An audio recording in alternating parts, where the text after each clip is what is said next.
Seminário 3, aula 3. Então, retomando um pouco e dando continuidade, a gente tem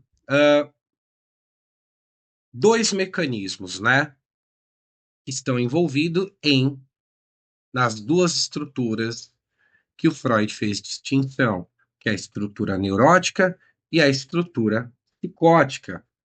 Então, essa distinção que o Freud estabelece, segundo Lacan, é importante porque vai ajudar a compreender a função do delírio. Então, enquanto para uma, no caso a neurótica, o sujeito ele evita uma parte da realidade, na psicose, na estrutura psicótica, ele não vai evitar, ele vai rejeitar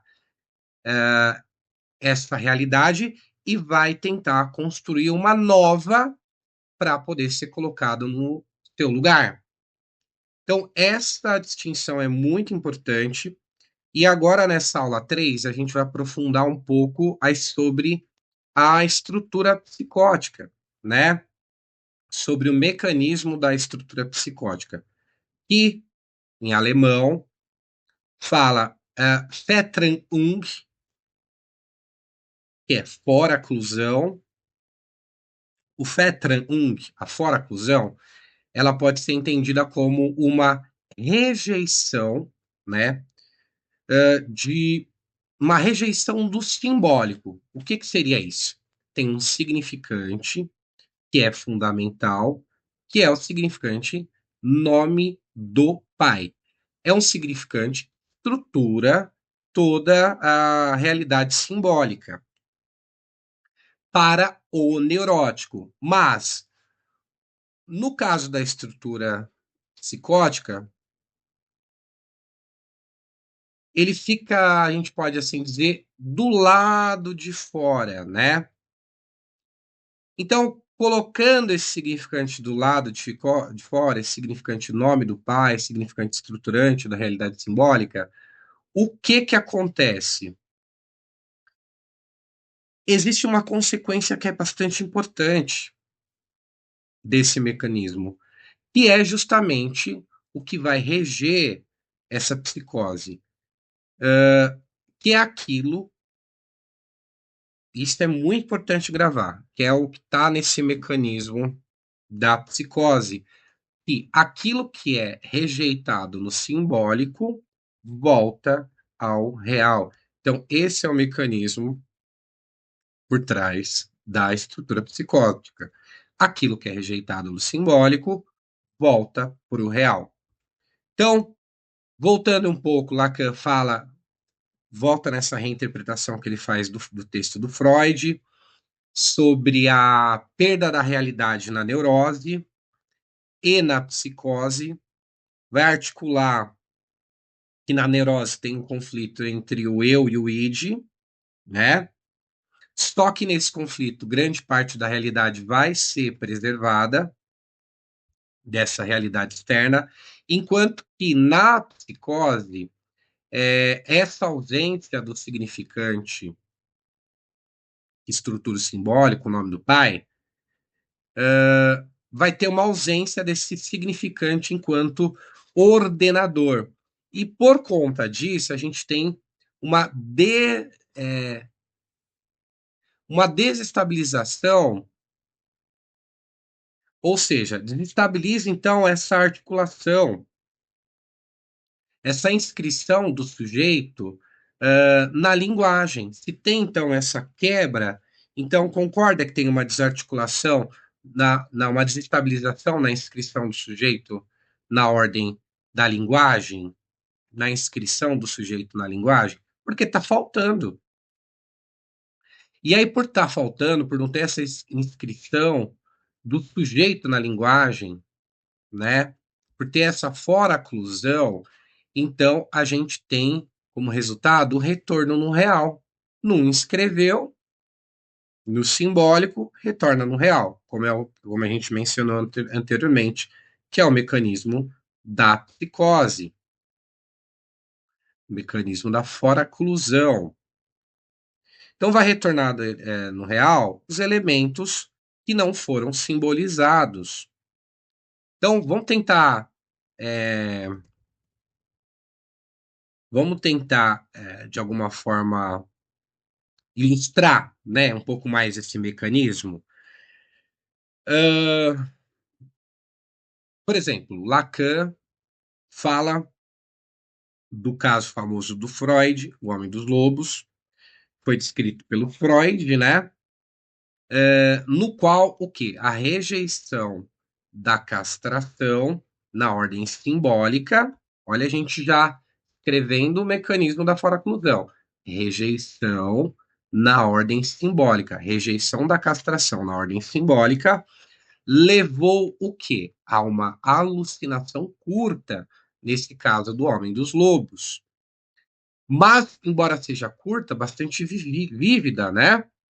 Então, o sujeito, e olha o que aconteceu, o sujeito ele viu o seu dedo, né, ser cortado por uma faca, nessa alucinação, e pendurada apenas por um fio de pele. Esse pendurada, essa visão, essa ilusão, é o que o Lacan chama, então, de um retorno violento no real, do que não pode ser integrado no simbólico. Percebe, então, que o Lacan começa a ilustrar como, nesse caso do Homem dos Lobos, esse mecanismo da fora-oclusão está atuante. Rejeitado no simbólico, retorna no real. E a ilusão, ela traz, ela demonstra como que esse mecanismo estava atuando nessa alucinação curta, no caso do Homem dos Lobos. Bom, então, vamos tentar entender um pouco mais quais são as implicações clínicas desse mecanismo da fora-oclusão. Então, a gente precisa examinar um pouco, para a gente entender um pouco mais as implicações, como que os registros que estruturam a experiência humana, entender um pouco desses registros vai ajudar a gente a compreender um pouco dessa falha na inscrição do simbólico que acontece na fora-oclusão. E aí o Lacan ele vai oferecer, né, a tríade dos registros da experiência humana, simbólico, real e imaginário, que vai ser muito pertinente, né, na clínica para a gente poder entender um pouco desse mecanismo da foraclusão, esse Fettran-Ung, né? Então vamos pensar um pouco aqui, junto com Lacan, o que ele diz sobre os três registros, né, na compreensão dessa falha. Então, no simbólico, a gente tem uma ordem que pré-existe, que é a ordem da linguagem, ela pré-existe ao sujeito. Então, ela está lá antes do sujeito. É uma ordem da lei, da estrutura social, da estrutura da realidade. Então, é também o lugar do grande outro, com A maiúsculo, né? No caso, então, a psicose, ela, dentro desse registro simbólico, ela vai ser a consequência de uma falha, né, bastante radical nesse registro, que é causada por esse Fettran-Ung, por essa fora-oclusão do nome do pai. E aí o Lacan vai enfatizar que o simbólico ele é caracterizado por uma oposição diferencial, né? Ou seja, todo elemento vale, só que no simbólico, todo elemento vale enquanto oposto ao outro. Então, isso daí vai se distinguir dessa ideia da continuidade do imaginário. Já o registro do imaginário tem essa ideia de continuidade. No registro simbólico, não. Tem essa ideia de que todo elemento, está nesse registro, ele vale enquanto oposto um ao outro. Então, essa ideia de continuidade do imaginário e do real não está presente no registro simbólico. Na questão do imaginário, né?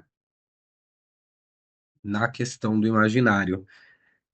Bom, o registro imaginário da identificação, a gente já falou isso em aulas anteriores, no seminário um, no seminário 2, né? É o registro da imagem, da identificação, da relação dual, especular com o semelhante.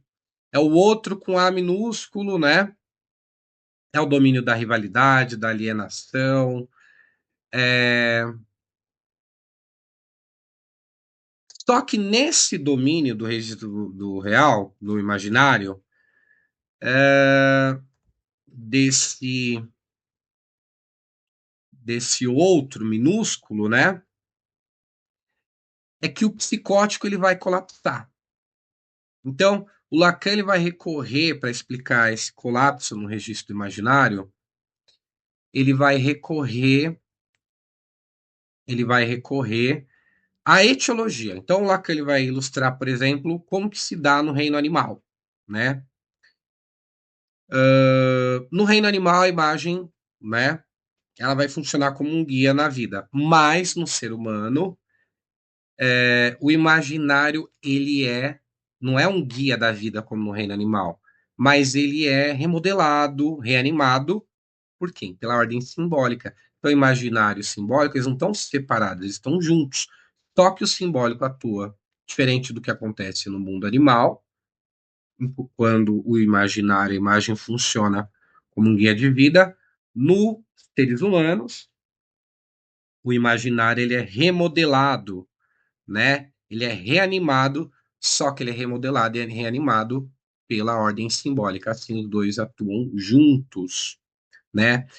Aí falando do real, real como aquilo que escapa a simbolização. E aí, qual que é a ideia que tem aqui? Que é bem importante. O significante que foi fora cluído, ele vai retornar nesse real.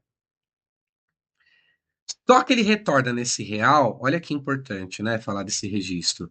Ele vai retornar nesse real, só que sobre a forma de fenômenos como alucinação, vai retornar nesse real também sob a forma de fenômenos como delírio, né?